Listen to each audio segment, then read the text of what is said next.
channel. Hello, I'm Bethany. I own Madeline Jean Antiques Restoration. It's a small business. I flip furniture and I also do custom orders, and I've been doing this a little over 8 years. So I've learned a lot through the whole process, and I'm completely self-taught, which means that I've made a bazillion mistakes along the way. And the reason for me starting this YouTube channel was to help others, help other people who are just starting out with this, figuring out all the craziness of the do's and don'ts and what should you do, what you shouldn't do, and I thought, I'm gonna help some people. So that's the purpose behind my channel. I'm also starting to branch out and do some home maintenance things, because I just bought my first house and I'm a single mom, and a lot of the times I don't know what the heck I'm doing and I'm winging it. And so you can follow along on my adventure of owning my first home.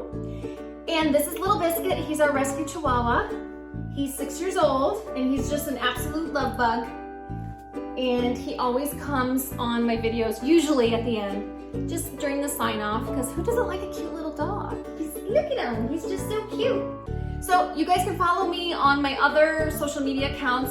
I have a Facebook business page, and that's at Madeline Jean Antiques Restoration. You can go there, follow my work there. I post every project that I'm working on, custom orders. I also have a shop section. There you can find all my available pieces for sale. And then I'm also on Instagram, and that's here. And that's at bethany.yusef. So go follow me there as well. Biscuit and I, we say toodaloo. Right, Biscuit? We say toodaloo? No, he's gonna climb up my back. All right, Biscuit, say bye. Say bye to the camera. Bye.